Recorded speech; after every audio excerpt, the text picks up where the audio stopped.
Anim na supporters ni Apollo Kibuloy na umatake umano sa mga pulis na nagsilbi ng warrant kakasuhan ng Philippine National Police.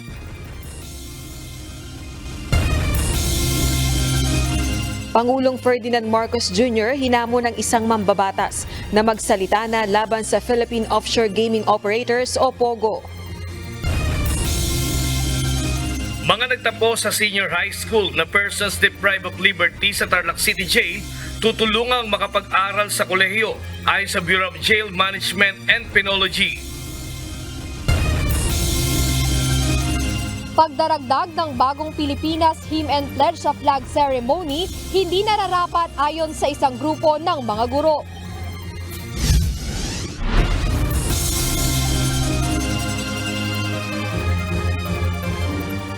Magandang hapon Pilipinas at sa buong mundo. Una sa ating mga balita. Aminado ang Commission on Elections o COMELEC na kabilang ang POGO politics o posibleng pagfa-finance ng Philippine Offshore Gaming Operator sa kanilang kinatatakutan sa panahon ng eleksyon. Bukod pa ito sa umiiral ng narco-politics at gambling politics sa bansa. Ito ang balita ni Bernard Aris. Actually po hindi lamang POGO politics ang ating kinatatakutan. Yung narco politics ever since na andyan yan at kasama rin yung gambling politics.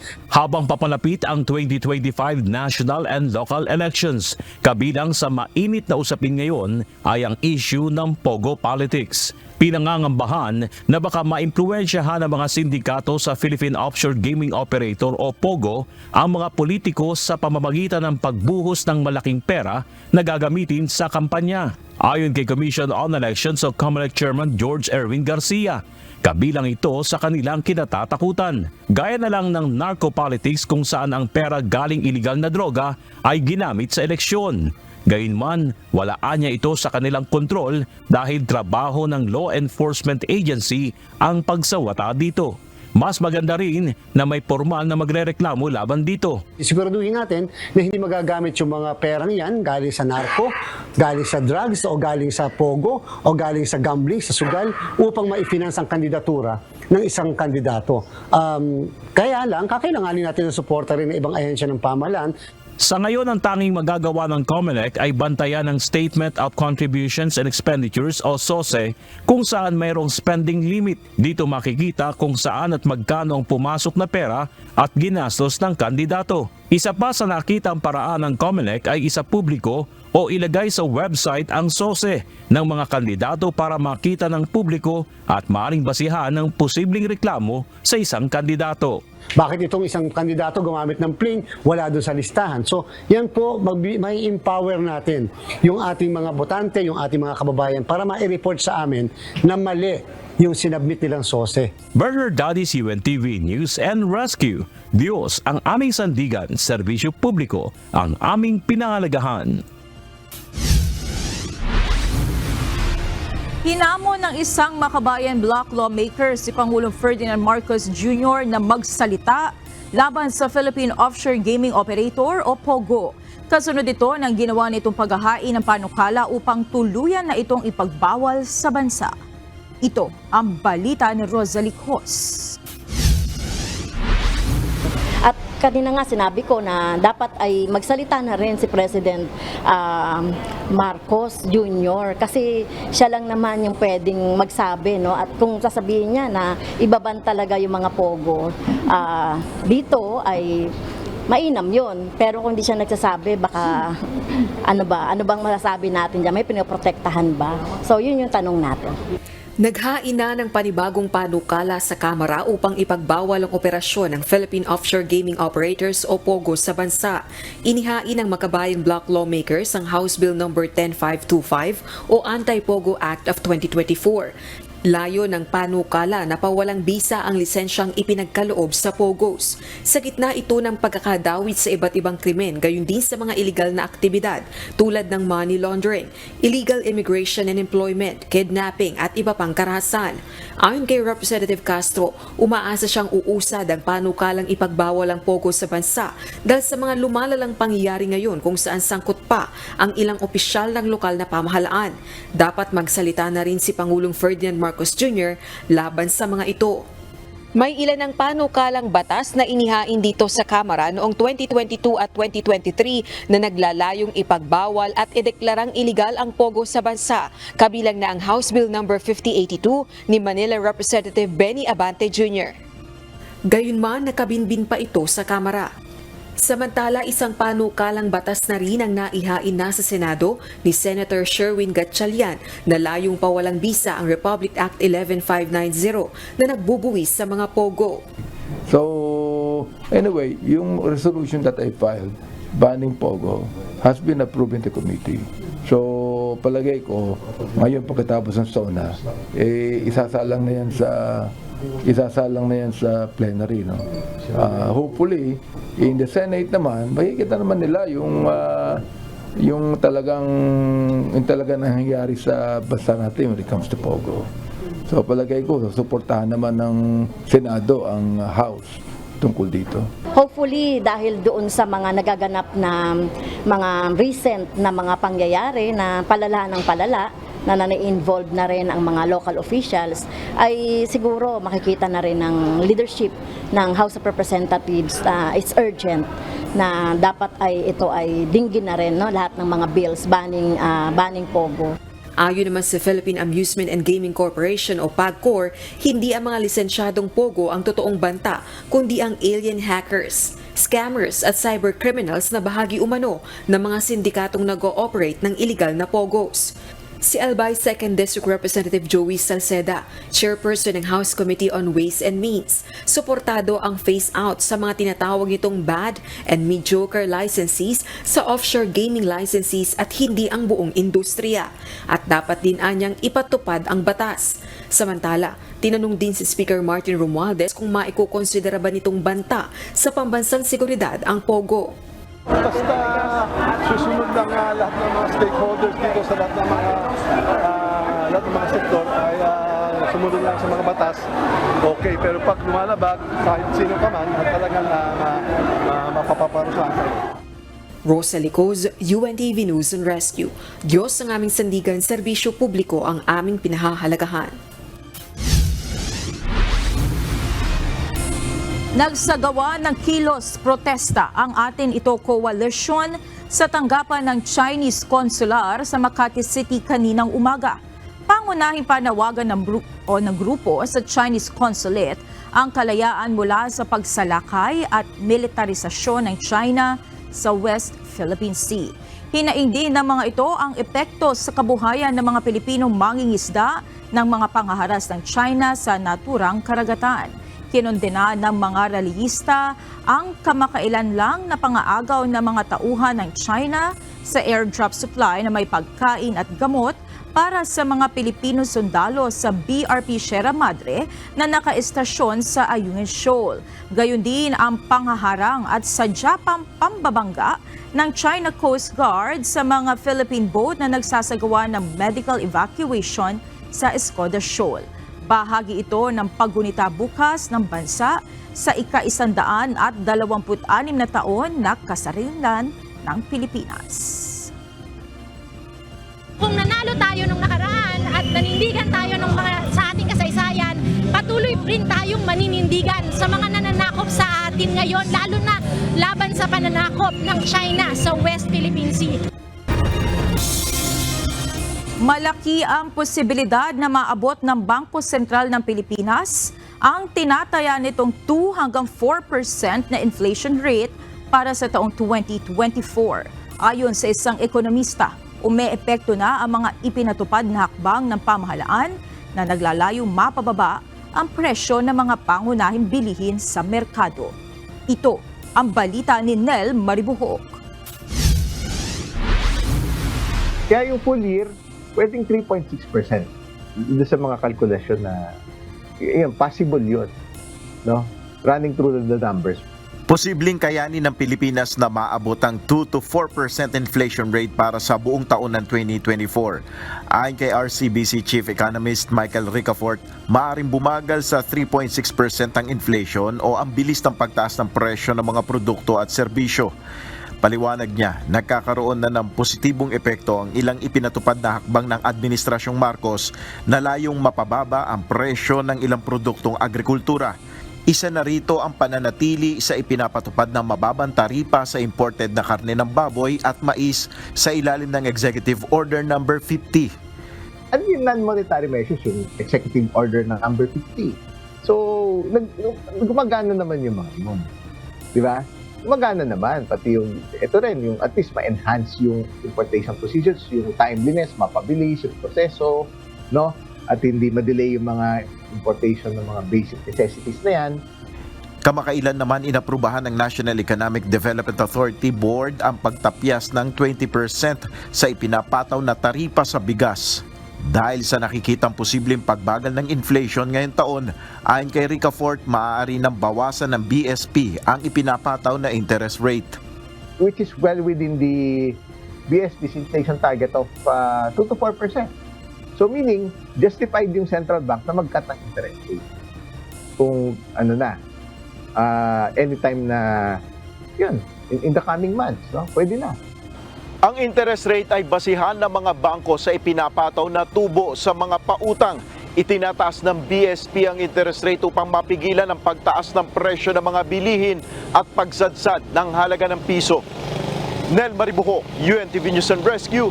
Diyos ang aming sandigan, serbisyo publiko ang aming pinahalagahan. Good news para sa mga commuter. May handog na libreng sakay bukas, araw ng Miyerkules, June 12, ang MRT 3, LRT Line 1 at LRT Line 2 kalinsabay ng komemorasyon ng 126th anniversary ng Independence Day. Base sa abiso ng MRT, LRMC at LRTA, magsisimula ang libreng sakay bukas ng alas 7 hanggang alas 9 ng umaga at mauulit ng alas 5 at ng hapon hanggang alas 7 ng gabi. Fully operational na ang online services ng PNP Firearms and Explosives Office o FEO. Ito'y matapos ang tangkang pangahak sa kanilang data system nitong nakaraang Mayo. Ito ang balita ni Lea Ilagan.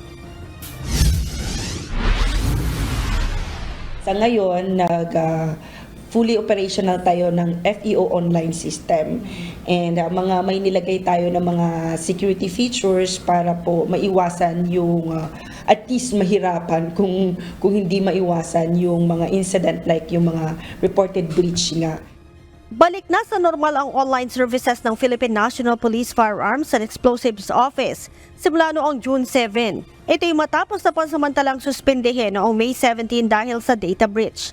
Ayon kay PNP Civil Security Group spokesperson, Police Lieutenant Colonel Yudisan Goltiano, naayos na at mayroon ng security features ang data system ng FEO. We have complied with the requirements of DICT as regards sa cyber security protection ng online system. May mga installed security features po na inilagay sa FEO system natin. Sa ngayon, we can assure the public na safe naman po ang kanilang data sa bagong system natin. Sinabi din ni Lieutenant Colonel Goltiano na nasa 1,000 hanggang 1,500 online applications ang natatanggap ng one-stop shop sa Campo Crame araw-araw. Kabilang sa mga frontline services na ibinibigay ng FEO ay ang aplikasyon at renewal ng license to own and possess firearms, aplikasyon at renewal ng firearms registration at transfer ng ownership ng baril. Bunsod nito, dagsa ngayon ang aplikasyon at hindi pa rin naiiwasan ng konting aberya. To some, maaring mapapansin nila pag nag-open sila ng account nila, walang picture. Kasi may mga technical issues sa picture but pwede silang mag-re-upload ng kanilang mga profile pic doon sa account nila. And then, may mga errors pagdating sa authenticator, yung Google Authenticator kasi ginamit natin.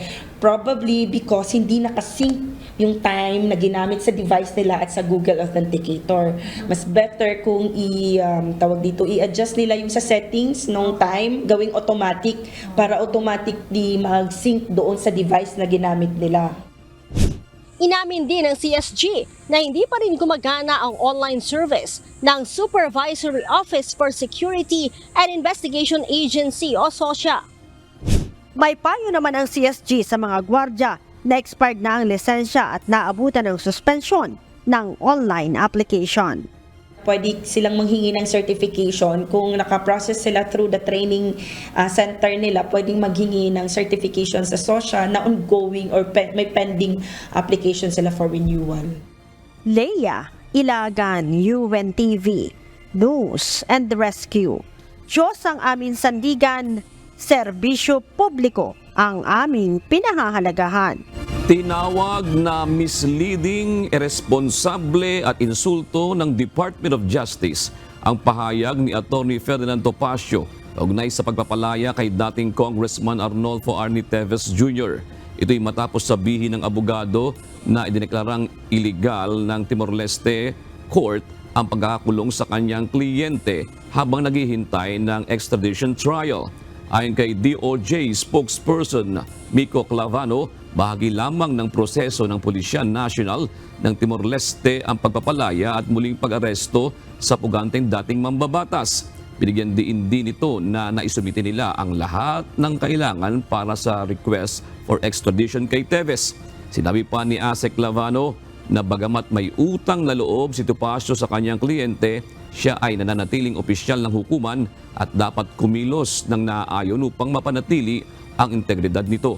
Tiwala rin ng DOJ na magiging matagumpay ang extradition proceedings at maaari pa ring ma-deport si Teves depende sa direksyon ng pamahalaan ng Timor-Leste sa pakikipag-ugnayan sa Pilipinas. Magsasampa ng kasong obstruction of justice ang Police Regional Office 11 sa 6 na miyembro ng Kingdom of Jesus Christ na umatake umano sa pulis na nagsilbi ng warrant of arrest sa KJOC compound sa Davao City. Kahapon, nagkagirian sa pagsisilbi ng warrant of arrest matapos harangin ng mga KOJC member ang mga SAF trooper. Ito ang balita nila Lane Moreno. We are preparing for the documents for the filing of appropriate charges against them. Yung obstruction of justice. Inihahanda na ng Police Regional Office 11 ang mga dokumento para sa pagsasampa ng kasong obstruction of justice sa 6 na miyembro ng Kingdom of Jesus Christ. Kahapon, nagkaroon ng girian sa pagsisilbi ng warrant of arrest ng Special Action Force sa Glory Mountain Compound sa Barangay Tamayong, Calinan District, Davao City. Batay sa video footage ng media outlet na SMNI, sinira ng mga otoridad ang gate ng compound habang nakabantay ang marami mga miyembro sa loob. Pagpasok ng mga pulis, agad silang sinalubong ng mga tao at hinarang. During sa pag-serve ng warrant of arrest, they resisted and then inattack nila yung mga police officers na pumasok sa area while using their bladed weapons. Yung mga bolo, itak. 8 miyembro ang pinusasan, kabilang na ang 2 minor de edad. Dinala ang mga ito sa Calinan Police Station pero pinakawalan din kahapon habang wala pang formal complaint. Wala naman umanong pulis na nasugatan dahil naka-full battle gear ang mga ito.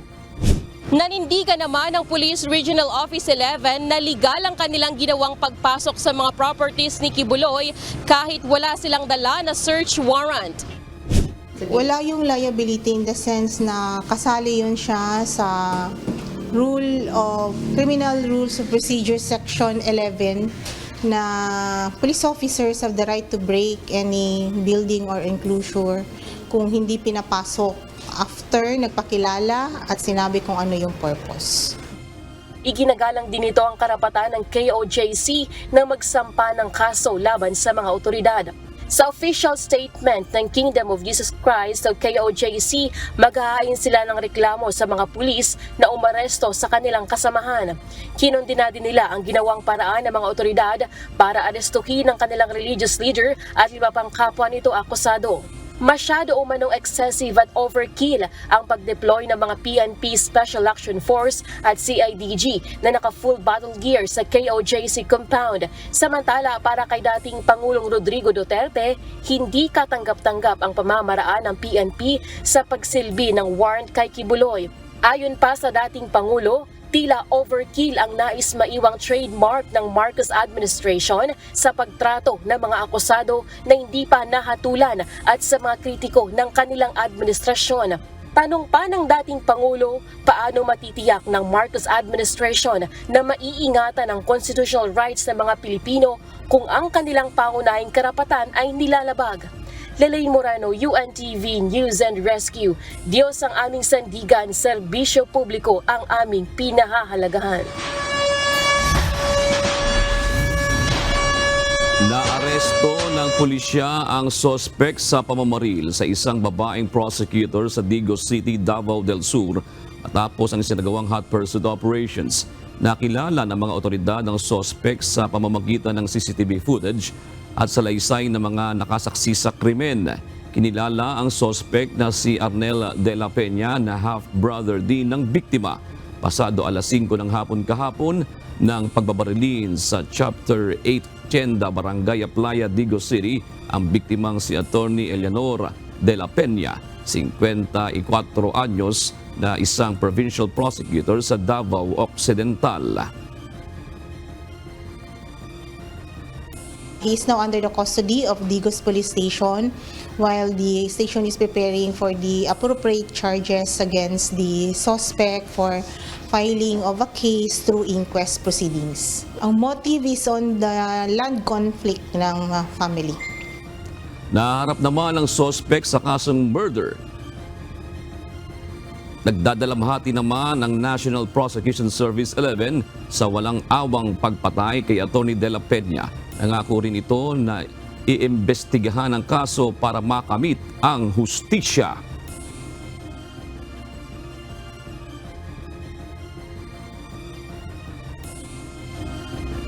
Mga balita sa iba't ibang panig ng mundo ay hatid ng ating global correspondent na si Jovic Bermas mula sa London, United Kingdom.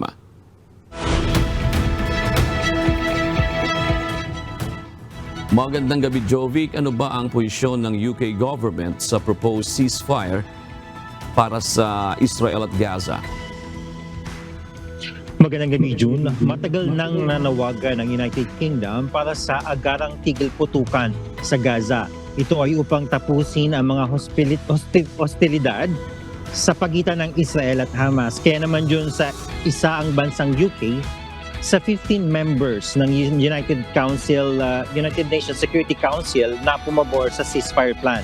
Kaakibat nito dyan, hinilang UK government na masiguro ang proteksyon ng mga sibilyan at access sa humanitarian aid. Ipinahayag din ng UK government ang kanilang pagsuporta para sa two-state solution na tanging paraan upang makamit ang isang pangmatagalang kapayapaan sa rehiyon. Patuloy din ang pakikipag-ugnayan ng UK sa mga regional allies, kabilang ang United Nations, upang magtrabaho patungo sa isang tigil putukan at makahanap ng isang diplomasyang solusyon sa krisis sa Gaza. June? Salamat, Jovic, at ibigay mo ng iba pang mga balita sa iba't ibang panig ng daigdig. Bumotong pabor sa proposed Israel-Gaza ceasefire plan ang United Nations Security Council. 14 sa 15 miyembro ng konseho ang sang-ayon sa US drafted resolution. Ang panukala ay nagtatakda ng mga kondisyon para sa isang buo at kumpletong tigil putukan. Gayon din ang pagpapalaya sa mga bihag na hawak ng Hamas, pagbabalik ng mga labi ng mga napatay na hostages at prisoner swap. Nakapaloob din dito na ang pagtanggap ng Israel sa ceasefire proposal at pag-udyok sa Hamas na tularan ito. Hindi pa natatagpuan ng eroplanong sinasakyan ni Malawi Vice President Saulus Shinima at siyam na iba pa. Ayon sa Malawi Defense Force, nawala ito sa radar matapos umalis ng Lolongwe Lunes ng umaga. Hindi pa matukoy ang dahilan ng pagkawala nito habang nagpapatuloy ang search and rescue operations. Nagpadala na ng sulat ang Singaporean Airlines sa mga pasaherong naapektuhan ng nangyaring severe turbulence sa isa sa kanilang flight noong nakaraang buwan. Nakasaad sa nasabing liham ang alok na kompensasyon ng airline company para sa kanila. pwedeng makatanggap ng 10,000 Singaporean dollars ang mga nagtamo ng minor injuries. Habang nasa 25,000 Singaporean dollars naman o maaari namang pag-usapan ang magiging kompensasyon para sa mga nagtamo ng severe injuries. Nasawi sa insidente ang isang 73-year-old na pasahero na sinasabing inatake sa puso sa kasagsagan ng extreme turbulence na naranasan sa kalagitnaan ng flight, habang sugatan ng iba pang pasahero dahil sa pangyayari. At yan ang mga balita mula sa iba't ibang panig ng mundo. Mula dito sa Westminster, London, United Kingdom, ako si Jovic Bermas. Magandang gabi. Wala pang nakikitang banta ang Armed Forces of the Philippines sa national security sa mga Chinese pogo sa bansa. Pero inaalam na ng AFP kung lehitimo ang PLA Navy uniform na nakuha ng mga otoridad sa iligal na pogo sa Porac, Pampanga. Samantala, na-monitor ng Philippine Navy ang pagdami ng Chinese vessel sa West Philippine Sea ngayong linggo. Ito ang balita ni Ryan Lacanlale. So for the part of the AFP, we will be supporting in the manner of yung concern natin, which is national security. And with the uniforms that we're seeing, these are all parts of evidences at hand.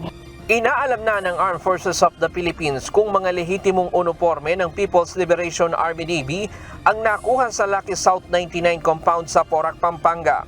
Ayon kay AFP spokesperson Colonel Francel Margaret Padilla, nais muna nilang matiyak kung talagang pag-aari ito ng mga sundalo ng China bago maglabas ng reaksyon o pahayag tungkol dito. So we are trying to look at the veracity of the report, whether they're legit uniforms, and these are also very few in number, to be part of a troop. So we do not want to unnecessarily cause panic to the general public. Para naman sa Philippine Navy, hindi pa nila ikinukonsiderang banta sa national security ang mga krimeng kinasasangkutan ng mga pogo sa bansa. Ayon kay Navy spokesperson for the West Philippine Sea, Commodore Roy Vincent Trinidad, inaalam pa nila kung may mas malalim na koneksyon ang mga pogo sa mga hindi pangkaraniwang krimen. What is happening is there is a increase in the monitored unusual incidents perpetrated by the presence of Chinese nationals. Without saying yet that these are risks to national security, what we have seen are violations of simple or rather simple common crimes. Right now we are looking into deeper connections of the pogo for other violations which may go beyond common crimes. Samantala, sa monitoring ng Philippine Navy, dumami ang mga Chinese vessels sa West Philippine Sea sa nakalipas na isang linggo. Mula June 4 hanggang 10, umabot sa 146 ang kanilang namataang sasakyang pangdagat ng China kumpara sa 125 noong nakalipas na isang linggo. Pinakamarami sa pagdami ang PLA Navy vessel na mula sa 11, umabot na sa 22. Ang Chinese Coast Guard vessel naman mula sa Siam, 16 na ito ngayon. At ang Chinese Maritime Militia vessel mula sa 105 naging 108 na. Pinakamaraming na-monitor na pagdami ng barko sa Baho de Masinloc, Ayungin Shoal at Pag-asa Island. Ngunit mas kapansin-pansin ang pagtaas ng bilang ng mga Chinese warships sa Ayungin Shoal. The increase is in the number of PLA Navy ships, which could be attributed to the just concluded exercises conducted by the PLA Navy last June 2, 3, and 4 in the vicinity of Sabina Shoal. Sa kabila nito, hindi naman dapat ikabahala ang pagdami ng mga Chinese vessels sa West Philippine Sea. Ngunit kinondena ng Philippine Navy ang isinagawang maritime exercise ng People Liberation Army Navy noong June 2 hanggang 4 sa bisinidad ng Sabina Shoal na nasa exclusive economic zone ng bansa. Their presence by itself is already escalatory. Whatever actions they do in furtherance of their illegal, coercive, aggressive, and deceptive presence will only point out that they have no right to be within our exclusive economic zone. Ryan Lacanlale, UNTV News and Rescue. Diyos ang aming sandigan, serbisyo publiko ang aming pinahahalagahan. Inalis sa pwesto ang Provincial Director ng Pampanga Provincial Police Office na si Police Colonel Levy Hope Basilio, epektibo kahapon. Ayon kay PNP PIO Chief Police Colonel Jean Fajardo, ito'y habang isinasagawa ang investigasyon sa natuklasang ilegal na operasyon ng Pogo na sinalakay ng mga otoridad sa Porac, Pampanga noong June 4. Magsisilbi namang officer in charge ang kanyang Deputy Provincial Director for Administration na si Police Lieutenant Colonel Maylani Castillo. Nasagip sa naturang Pogo Hub ang nasa 100 at 6 na po mga dayuhan at ang 36 na mga Pilipino matapos ang ginawang pagsalakay ng Presidential Anti-Organized Crime Commission o PAOCC. Ikinababahala ng ilang senador ang nadiskubring uniforme ng mga sundalo sa niraid na Pogo Hub sa Porac, Pampanga na nais paimbestigahan sa Senado. Panawagan naman ng isang mambabatas, tanggalan na ng maskara ang mga politikong nagbibigay proteksyon sa mga Pogo sa kani-kanilang lugar. Ito ang balita ni Harleen Delgado. Clear and present. Danger na po yan para sa atin, ano? Naaalarma ang mga senador sa nakumpiska na pinaghihinala ang Chinese military uniforms sa ginalugad na Philippine Offshore Gaming Operator o Pogo Hub sa Porac, Pampanga. Para kay Senator Robin Padilla, malinaw na may panganib ito sa mga Pilipino. Ngunit si Pangulong Ferdinand Marcos Jr. na anya at Armed Forces of the Philippines ang dapat magsalita kung may tuturing na itong banta sa national security. Ang dapat anyang tutukan ng mga otoridad ang mga local official na nagkakanlong sa mga iligal na pogo sa Pilipinas. Paano nakakapasok yan dyan? Yun ang tanungin natin. Paano nakapagtayo yan dyan nang hindi nyo alam? My goodness gracious naman. Patawarin nyo po ako. Ang pwede ko lang sabihin sa inyo ay ang pinakamahalaga sa lahat. Yung mga politiko na nagbibigay proteksyon dito sa mga illegal na pogo, dapat pong alisan ng maskara. Gusto rin mo na makita ni Senator Padilla ang plano sa mga mawawalan ng trabaho bago iban ang mga pogo sa bansa. Ayon kay Senate Deputy Minority Leader Rizzo Ontiveros, pinatutunayan niya ng mga nakitang Chinese military uniforms ang impormasyon mula sa intelligence agencies na may koneksyon ng mga pogo at mga dayuhang intelligence assets. Matagal na anyang nangangamba ang intelligence agency sa mga pogo, kaya dapat na anyang ipag-utos ng Pangulo ang total ban sa mga ito. Maghahain din ng senadora ng panukalang batas na layong ibasura ang batas na nagpapato ng buwis sa mga pogo. Peke man o tunay ang mga nakumpiskang uniforme. Para kay Senator Junggoy Estrada, hindi ito dapat baliwalain ng mga otoridad at alamin kung saan ito mismo ginagamit. Si Senator Sherwin Gatchalian naniniwala ring isa na itong malinaw na ebidensya na banta sa seguridad ng bansa ang mga pogo na naging daan-an niya para makapasok sa Pilipinas, hindi lamang ang mga sindikato, kundi pati na umano ang mga nais sirain ang gobyerno. Giit ng mambabatas, panibagong rason ito para ipagbawal na ng Administrasyong Marcos ang mga pogo sa Pilipinas. Umapela rin si Senator Grace Poe na magkaroon na ng maayos na polisiya para tuluyan ng iban ang pogo sa bansa. Anya, magagamit sana sa pangangailangan ng bansa ang milyong-milyong piso na ginagastos ng gobyerno sa kada operasyon laban sa mga pogo kung tuluyan na itong ipagbabawal. Nanawagan naman sa Senator Lito Lapid na isama na ang ni-raid na Pogo Hub sa Porac, Pampanga sa kasalukuyang investigasyon ng Senado sa mga pogo para anya magkaalamanan na kung sino ang nasa likod ng mga iligal na operasyon ng pogo sa bansa. Harleen Delgado, UNTV News and Rescue. Diyos ang aming sandigan, serbisyo publiko ang aming pinahahalagahan.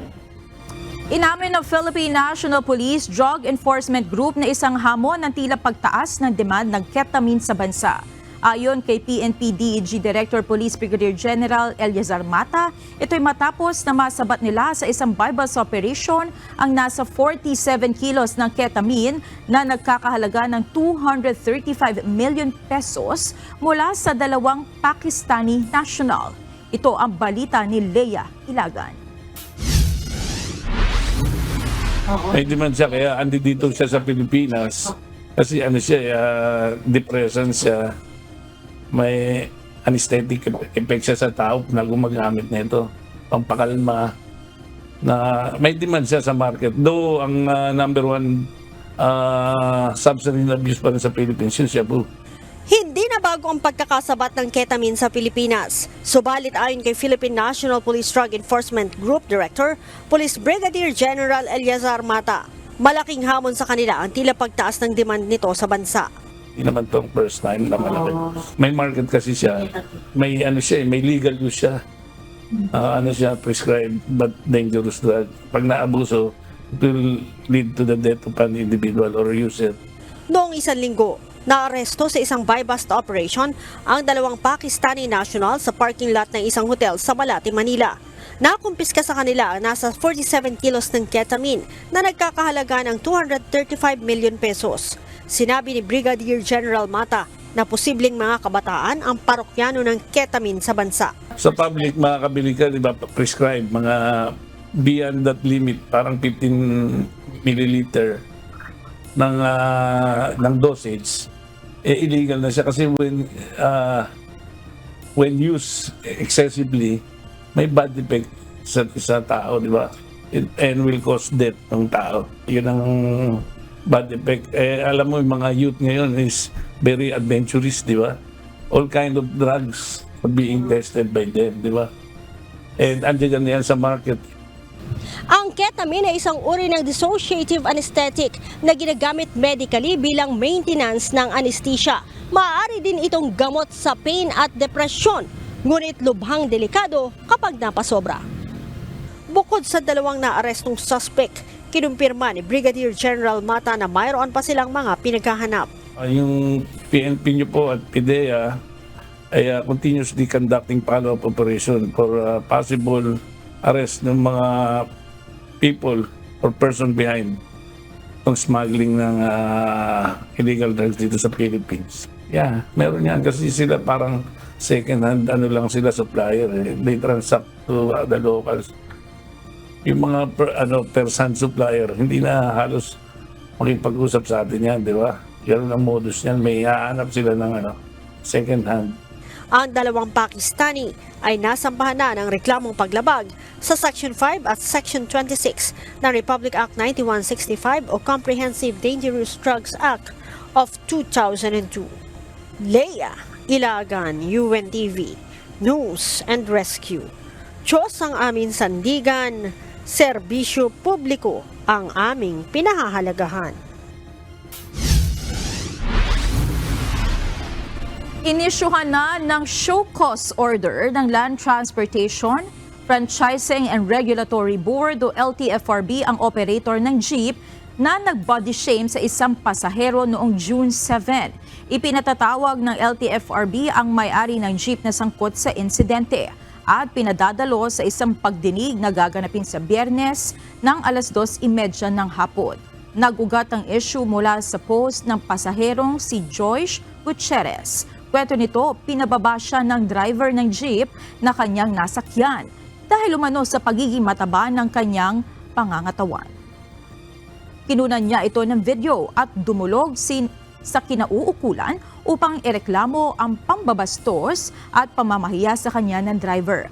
Muli namang ipinaalala ng LTFRB na hindi maaaring mamili ng pasahero ang mga driver ng mga pampublikong sasakyan at lalo't higit na ipinagbabawal ang pagtanggis sa mga ito dahil lamang sa kanilang timbang. Pinuna ng isa pang grupo ng mga guro ang pagdaragdag ng bagong Pilipinas Hymn at Pledge sa flag ceremony sa mga paaralan. Ayon sa Teachers Dignity Coalition, kakain lamang ito ng oras na dapat sana ay magamit na sa pagtuturo at sa pag-aaral ng mga bata. Ito ang balita ni Jed Neresina.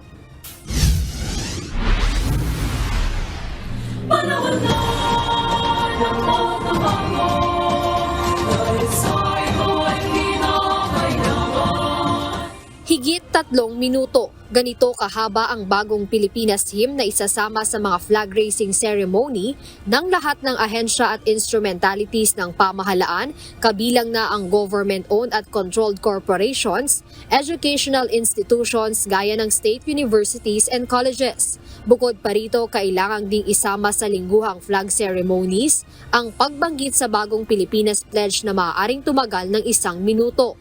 Ngunit ayon kay Teachers Dignity Coalition Chairperson Benjo Basas, hindi na ito kailangan dahil sapat na ang pambansang awit ng Pilipinas, panunumpa sa watawat at panatang makabayan.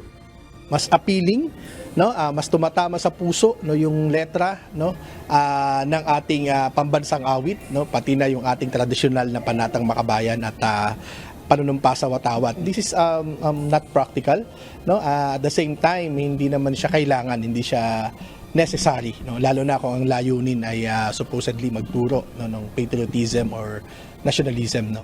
Mas hahaba na rin ang oras ng flag ceremonies kung saan maapektuhan ang schedule ng klase. Ibig sabihin nito, yung Mondays, no, ay maraming oras, no, malaking oras, no. So tansya namin hindi bababa, no, sa 20 minutes yung makukuha, no, ng flag raising ceremonies, no, kapag Lunes, no. So the academic time, the instructional time will suffer really. Para sa estudyanteng si Erica, magiging paulit-ulit na lang aniya kung idadagdag pa ito sa mga flag ceremonies. For me, irrelevant. Kasi napaka-redundant na. Meron na tayong panatang makabayan, lupang hinirang, and other all pledges, other all hymns na nakasanayan na natin. Paliwanag niya na dapat mas pagtuunan ng pansin ng pamahalaan ang mga importanteng issue sa bansa kaysa pagbaba ng ganitong mga kautusan. Maraming mas kailangang bigyang pansin. Hindi sa hymn, hindi sa pledge. Dagdag lang sila ng dagdag na pwede nilang pag-usapan hanggang sa yung mga talagang kailangan natin resolvahin sa government natin is nakakalimutan na ng tuluyan. Kinwestiyon din ng gurong si Jennifer Evangelista kung para saan ito dahil bawas oras umano ang mangyayari sa pagtuturo ng mga guro. Ilang minuto na naman ang kakainin nito na babawas sa first period subject teacher na oras ng kanyang pagtuturo, na kung isinusulong yung academic excellence, nakakain yung oras niya. Ganito rin ang tingin ng estudyanteng si Jose na aniya, imbis matuto ay makakain ng oras dahil sa flag raising ceremony. Kunwari, yung subject na yun, 1 hour lang, nabawasan na agad ng 15 to 30 minutes. So sa amin, na-discourage yung pag-aaral namin or nababawasan yung oras na mas dapat meron kami nakukuhang aral or natututunan doon sa subject na kailangan namin pagtuunan ng pansin. Naniniwala ang Teachers Dignity Coalition na kung gusto ng pamahalaan at turuan ng pagiging makabayan ng mga Pilipino ay mas bigyang diin na lang ang ating pambansang awit, panunumpa sa watawat at panatang makabayan. Jed Neresina, UNTV News and Rescue. Diyos ang aming sandigan, serbisyo publiko ang aming pinahahalagahan. 32 persons deprived of liberty o PDL sa Tarlac City Jail ang nakapagtapos ng senior high school ngayong araw. Ilan sa kanila ang hindi umano makakagraduate kung hindi pa sila nakulong. Ito ang balita ni Nestor Torres. Pagsisisi at guilt po ang naramdaman ko dahil alam ko at tanggap ko sarili ko na mali ako. Marami akong pagkukulang sa pamilya ko, higit sa mama ko. Pero lahat na ito ay ginawa kong motivation. Lesson learned nga po. At masasabi ko po, experience is the best teacher po talaga. 4 na taon nang nakakulong sa BGMP Tarlac City Jail si Madel. Hindi tunay na pangalan. Kwento niya, naging sakit siya ng ulo noon ng kanyang ama at ina dahil sa barkada at bisyo. Habang siya'y nakakulong ay namatay sa COVID-19 ang kanyang magulang. Pero sa kabila ng kanyang pinagdaanan, pinilit niya pa ring magbago at nag-aral sa senior high school sa Piitan kung saan isa siya sa 13 PDL na honor awardees. Bukod kay Madel, nakatanggap din ng honor award ang isang lalaking PDL na si alias Juan. Anya, kung di pa siya nakulong ay hindi pa siya makakatapos ng senior high school. Inespe ko lang po talaga na makakatapos ako. Ginawa ko lang po yung makakaya ko kung hanggang saan po yung aking makarating. Bonus na lang po, sir. Yung binigay sa akin na award, inspirasyon po rin po yun. Naniniwala po ako na may Diyos kasi kung hindi lahat po sa Diyos, wala po ako dito ngayon. Pinakabatang nagtapos ay edad 19 years old. Pinakamatanda naman ay 61 years. Para sa kanila, hindi hadlang ang edad para sa pag-abot pa rin ng kanilang pangarap. Ayon sa ilang mga nagtapos, nagpapasalamat sila sa Diyos na nakatapos sila ng pag-aaral. Anila, malaking tulong ang edukasyon para maabot nila ang kanilang mga pangarap at tuluyan silang magbagong buhay. Napakalaking halaga po sa akin yung nakapag-aral ako dito. Opo, napakasarap po ng may education. Kahit matanda na po ako, para po sa paglaya ko, kahit may edad na po ako, magagamit ko po ito. Samantala, sinabi naman ni Attorney Paulino Moreno, Regional Director ng BJMP Region 3, pinagplaplanuhan na rin nila ngayong taon na simulan na rin sa Tarlac City Jail ang pag-aaral sa kolehiyo ng mga PDL. Nakikipag-ugnayan na sila sa Tarlac State University para sa libreng pag-aaral sa programa ng Education Beyond Bars o Edukasyon sa likod ng rehas. Yung College Education Behind Bars na program natin ay i-o-offer na rin dito. Nagkaroon na ng linking ang ating management dito sa Tarlac State University, and according to them, medyo positive naman yung response. Samantala, ito na ang 8 commencement exercises na isinagawa sa loob ng Tarlac City Jail. Sa 32 nagtapos na PDL, 20 dito ay mula sa male dormitory habang 12 naman ay sa female dormitory. Nestor Torres, UNTV News and Rescue. Diyos ang aming sandigan, serbisyo publiko ang aming pinahahalagahan. Binisita ng mga opisyal ng Philippine Institute of Volcanology and Seismology o PHIVOLCS ang lokal na pamahalaan ng Canlaon City kasama ang incident management team nito kaninang umaga. Napag-usapan ng mga ito ang mga bagay na dapat i-improve upang magkaroon ng mas epektibong pagtugon sa aktibidad ng bulkan para sa seguridad ng mga residente. Mula sa Canlaon City, ito ang balita ni Gladys Tuwabi live. Magandang gabi Gladys, ano ba ang resulta sa pag-uusap ng mga opisyal ng PHIVOLCS at ng lokal na pamahalaan ng Canlaon City kanina? June, sa pagbisita ng PHIVOLCS dito sa Canlaon City, napagkasunduan nila sa lokal na pamahalaan ng Canlaon na magkakaroon na sila ng direktang komunikasyon.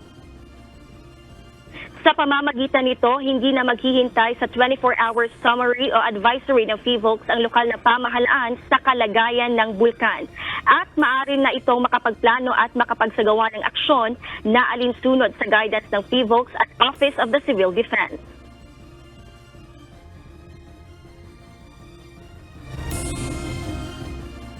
Pagkasunduan kanina na magkaroon tayo ng communication channel kung sino talaga yung mag-advise sa amin, and then usually di ba ang updating ng PHIVOLCS is 24 hours, but when the need arises, not necessarily 24 hours yung updating yan. Yun po yung hiningi namin kahapon na napag-meetingan namin, then I suggested na sana po ang pag-update ng PHIVOLCS is not 24 hours kasi di ba for how many days we're waiting na 24 hours yung bulletin nila regarding the volcanic eruption and then the update of the volcano.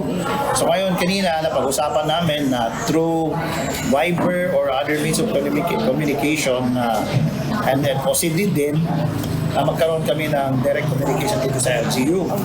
At least magkamit kami. And then so that our strategic plan or maybe our action will coincide with their guidance. Ito ay kinadismaya ng mga opisyal ang kawalan ng abiso mula sa PHIVOLCS tungkol sa napipintong pagputok ng bulkan. Kahit may observatory deck ang PHIVOLCS sa lungsod ay wala umano silang natanggap na impormasyon bago at pagkatapos pumutok ang Mount Canlaon. Samantala, nakikita ng lokal na pamahalaan ang kahalagahan ng pagsasagawa ng information and education campaign para alam ng mga tao kung ano ang mga senyales na maaari nilang makita at dapat i-report na may kaugnayan sa posibleng pagputok ng bulkan. Ganon din ang pagsasagawa ng volcanic eruption drill. Sa kasalukuyan, ang Canlaon City ay mayroong 83 families at 259 individuals na nasa 2 evacuation centers ng lungsod. Ayon kay Dr. Elmer Impiales, ang Public Information Officer ng lungsod, sa pagputok ng bulkan, inilikas na ang mga residente na nasa 3 km at 4 km danger zone ng bulkan. 3 barangay ang pinaka-apektado dito, ang Lidathangan, Pula, Masulog, ang mga barangay na nasa paanan ng bulkan. Dagdag ni Dr. Impiales, naka-preposition ang mga sasakyan ng LGU sakaling mangailangan ng paglikas. Aniya, ang evacuation centers na pinagdalhan nila sa mga evacuee ang safest area sa lungsod, kaya hindi na kailangang ilipat ang mga residente sa kabila ng mataas na aktibidad ng bulkan upang maiwas sa trauma ang mga tao. Samantala, kinumpirma nito na walang sulfur contamination sa mga tubig sa lungsod, bunsod ng pagragasa ng lahar, partikular sa Barangay Masulog. Pero hindi muna nila pinapayagan ang mga residente na gamitin ang kanilang water sources bilang drinking water at panluto dahil sa mga report na amoy asupre umano ang tubig dito. Not advise them to drink their water because we are waiting for the bacteriological result analysis. Initially, doon sa affected barangay, yung Masulog, mayroon tayong parang 5 areas at yung tinest. Kasi according to the residents is amoy asupre daw yung iniinom nila. So to be safe, sinabi namin, in-advise namin sila actually pag-erupt na not to drink muna their water. Okay, baka may contamination. And then to await the test, ganon. And then may nag-report din na amoy asupre talaga yung tubig. So tinest namin, lumabas kahapon yung test naman, yung sa chemical, negative naman na sa sulfur contamination. So that's the good news. May sariling potable water filtration system ang lungsod na siyang ginagamit upang ipamahagi sa mga residente sa naturang barangay para inumin at panluto. Tinatayang nasa 200 hanggang 300 households ang sinusuplayan ng naturang water filtration system sa barangay Masulog. Yan muna ang ating update mula rito sa Canlaon City. Balik sa iyo, June. Maraming salamat, Gladys Tuwabi.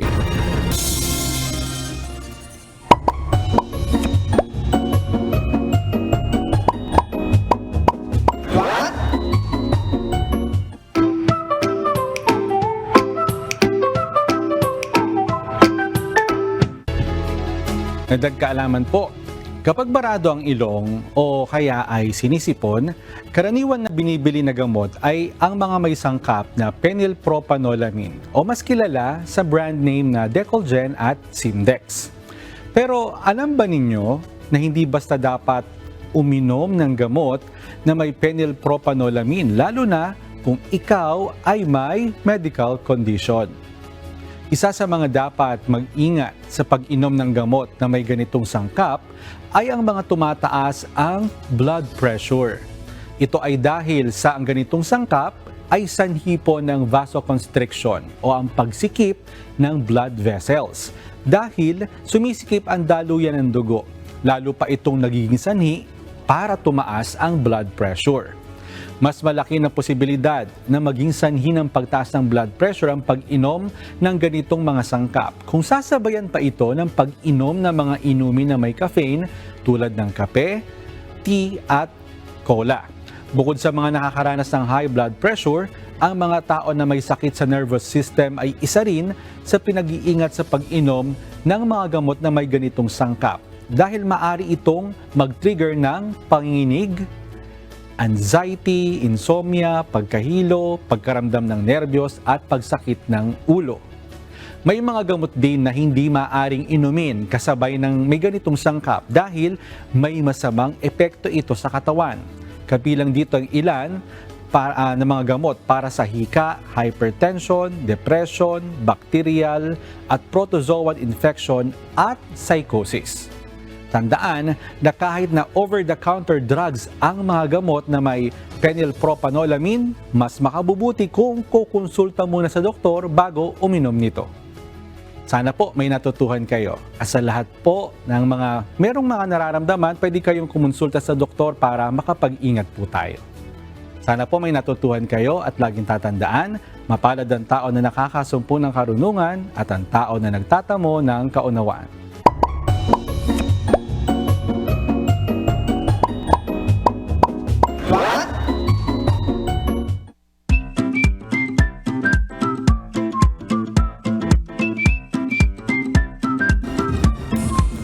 Monica, bago natin bigyan daan yung ating po mga ka-OC, nais lang po natin na magpasalamat doon sa mga organizers ng National Capital Region Youth Summit na ginanap noong Sabado at Linggo diyan sa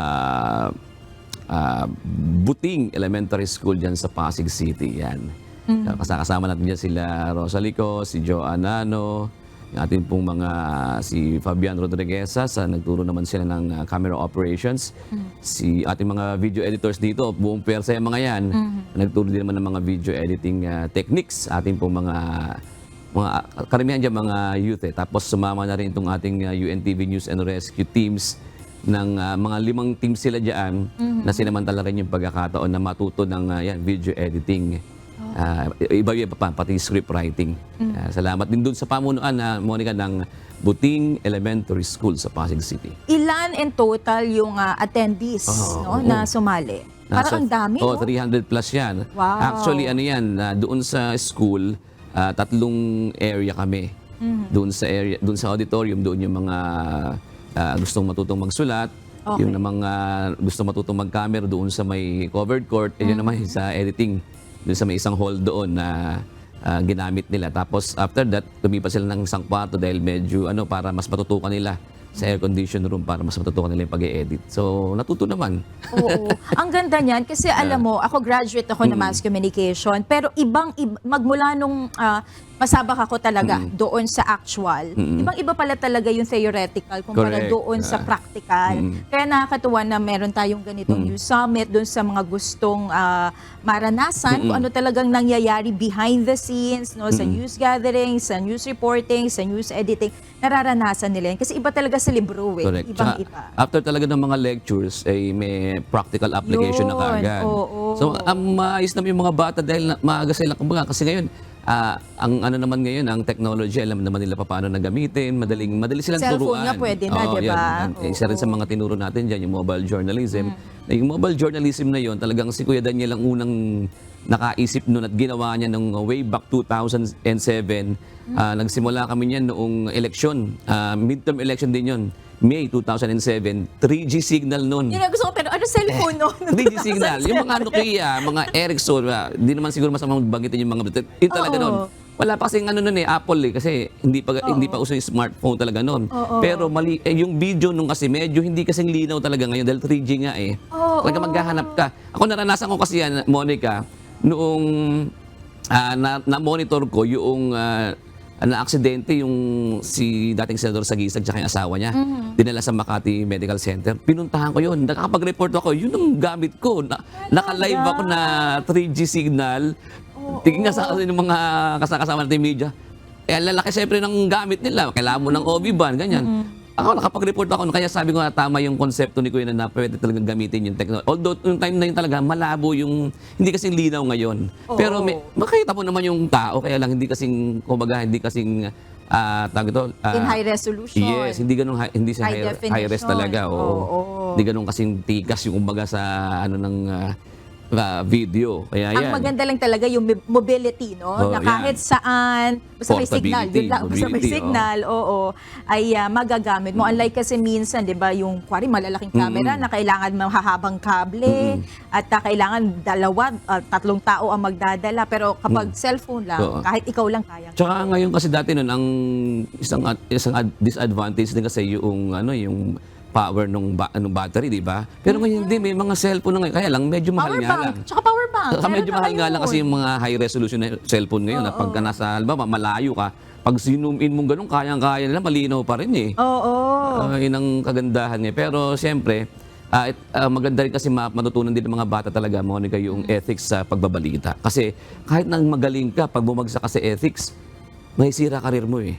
Ganun ang mangyayari. At saka yan din yung gusto ko ipunto kasi ngayon na very accessible na tayo sa yun tulad sabi mo mobile journalism. Minsan ang hirap na ang daling mag-share ng information sa online na minsan hindi na masyadong nafa-fact check, no? And napaka-importante nun kasi one click and kapag sabihin natin may mabasa ka na mali, maaring magsanga-sanga yan and yun yung tinatawag natin na fake news. And syempre ayaw natin na mangyari. Dapat may antas din natin yung literacy sa ganyang bagay, di ba?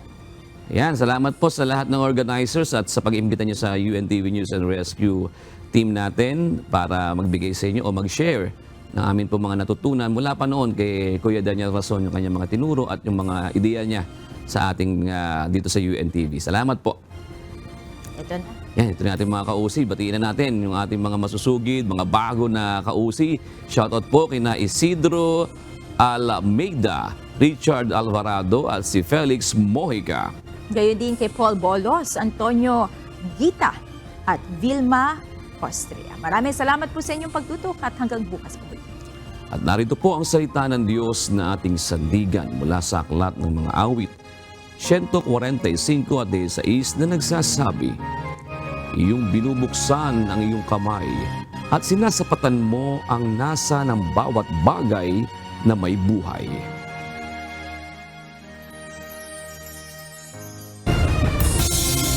At yan ang naging kabuuan ng ating balitaan ngayong gabi. Aming inilahad ng buong katapatan kung paano namin nasaksihan. Tayo po'y makapagtitiwala na ang aming nakita at narinig ang aming ibinabalita. At dito po sa UNTV, Diyos ang aming sandigan, serbisyo publiko ang aming pinahahalagahan. Magandang gabi po.